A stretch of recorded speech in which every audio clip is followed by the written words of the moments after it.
Good morning, students. Today we discuss annihilators. First है right annihilator of an element. Let R be a ring and A belongs to R be any element. Then the right annihilator of A is denoted by R of A. ऐसे जो left annihilator होगा उसको हम L of A से denote करेंगे. कैसे define किया हमने right annihilator of A को? R of A is equal to, this is a set of all those elements of R for which AR is equal to 0. Means right annihilator में कौन से elements हैं are के? वो element है जिसके लिए ए आर क्या बन जाए आपका? जीरो बन जाए. राइट एनहिलेटर मींस आर का जो एलिमेंट आएगा वो राइट साइड पे आएगा, A R equal to zero. अब ये तो राइट एनहिलेटर हमने एलिमेंट का डिफाइन किया था. अब हम कर रहे हैं right annihilator of a set. Let R be a ring and S be a subset of R. Then right annihilator of S is defined as R of S, and this is equal to the set of all those elements of R for which AR is equal to 0 for all A belongs to S. यहाँ तो हमने जो बात की थी right annihilator of an element की बात की थी ना, A की, तो ये A ही है यहाँ तो. और यहाँ जो ये रिजल्ट आएगा क्योंकि हम सेट के बारे में बात कर रहे हैं तो ये A तो is an element of S ना, यहाँ तो S का एलिमेंट है तो ये रिजल्ट जो है वो S के हर एलिमेंट के लिए होल्ड करेगा यहाँ. ठीक है. सिमिलरली अब हम डिफाइन करेंगे left annihilator of an element and left annihilator of a set. Left annihilator के लिए हम नोटेशन एल से डिनोट करेंगे, L of A. L of A is the set of all those elements of R for which R is equal to zero. Left का मतलब are का element आपने left side पे रखना है. ऐसे left annihilator of a set का हम डिफाइन करेंगे. This is a set of all those elements of R for which R is equal to zero for all A belongs to S. Next definition है important है definition, principal ideal. Let R be a ring and an ideal S of R is called a principal ideal if there exists an element A belongs to S such that S contains multiples of the element A, that is S is generated by a single element of R. अगर हम principal ideal बोलें क्या है कि an ideal S of R is called a principal ideal if it is generated by a single element of R. Principal ideal means R का अगर principal ideal है तो इसका मतलब वो आर के किसी सिंगल एलिमेंट से जनरेट हो रहा है. ठीक है. और इसको नोटेशन हमने कैसे दी? S is generated by A, means A से जनरेट हो रहा है तो ए को आपने एंगल ब्रैकेट के अंदर रखना है. ठीक. ये आपकी प्रिंसिपल आइडियल की डेफिनेशन है. Remark, if R is a ring with unity element then for a belongs to r, ar is a principal right ideal of r. ये तो आपने प्रूव किया था कि ar जो है वो राइट आइडियल है. यहाँ हम क्या बता रहे हैं कि जो ar है वो प्रिंसिपल राइट आइडियल है क्योंकि वो यहाँ एक एक सिंगल एलिमेंट से जनरेट हो रहा है. दिस इज अ, और ऐसे ही आर ए भी आप बता सकते हो. आर ए क्या बनेगा आपका? Principal left ideal of R. जैसे R A plus A R अगर हम करें, this is the principal ideal of R. An ideal generated by A means principal ideal means ideal generated by A means इसमें किस types के elements आएंगे?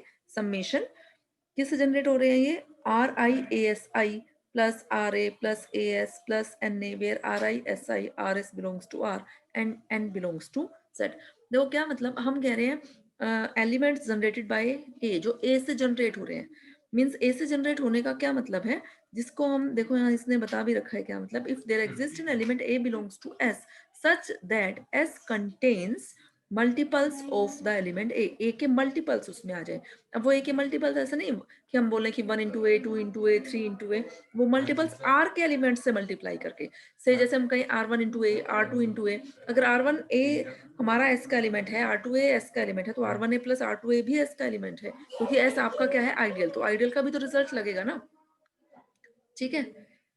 देखो next है unity ideal.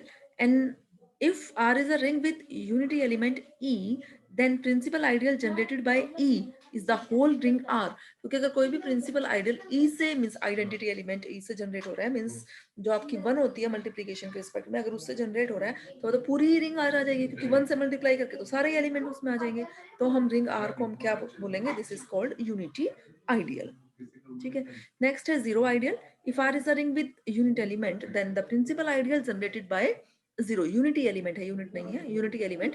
Then principal ideal generated by zero. Zero से generate हो रहा है जो principal ideal is called the zero ideal या जीरो रिंग, आप कुछ भी बोल सकते हो.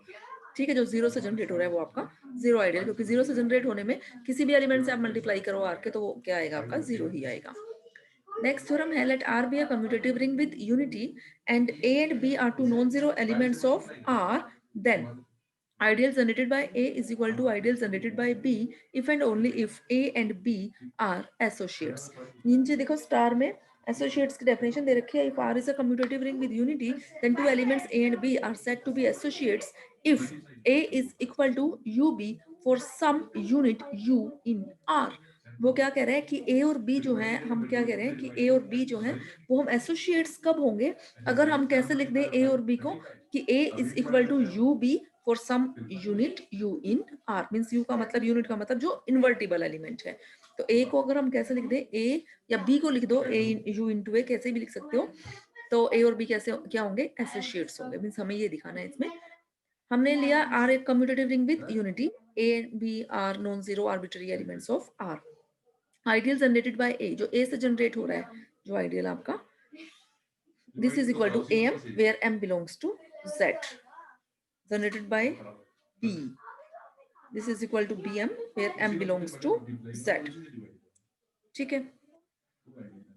नाउ अब आपको गिवन क्या है कि generated by A is equal, ideal generated by A is equal to ideal generated by B. Now this implies, अगर ये इक्वल है तो हम ये भी कह सकते हैं ये एक दूसरे में कंटेंट है. Means ideal generated by A is contained in ideal generated by B and ideal generated by B is contained in ideal generated by A. Now this implies, अगर हम कह रहे हैं ideal generated by A is contained in ideal generated by B, so A means इसके जो ideal generated by A है इसका हर element जो है वो बी से, means ideal generated by B से बिलोंग करेगा. मींस इसका मतलब क्या हुआ, A is equal to B U है ना. फॉर मींस इसका मल्टीपल होगा, A is equal to B U. ऐसे बी यहाँ पे ये जो हमने लिखा है A belongs to ideal generated by B, means A is equal to B U. ऐसे बी जनरेटेड किससे बिलोंग कर रहा है आपका, आइडियल जनरेटेड बाय ए से, means B is equal to some multiple of A, means B is equal to A B for some integer U and B belongs to R. ठीक है. Now this implies A is equal to B U and B is equal to A B. तो यहां से हम क्या कह सकते हैं कि B जो है, A is equal to B U means B divides A, B is equal to A B means A divides B. B A को डिवाइड कर रहा है, A B को डिवाइड कर रहा है. This implies A and B are associates. ठीक.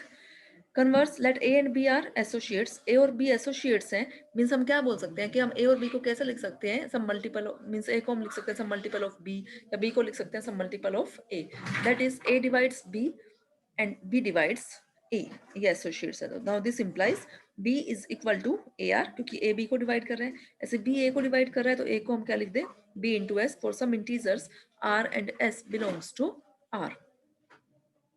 Now this implies B belongs to, अब B, ये स्टेप्स जो आपने बिल्कुल रिवर्स स्टेप पे काम करना है. B A R के इक्वल है, तो हम क्या कह सकते हैं, B belongs to ideal generated by A, और ऐसे इसको हम लिख सकते हैं A is equal to BS है तो A belongs to ideal generated by B.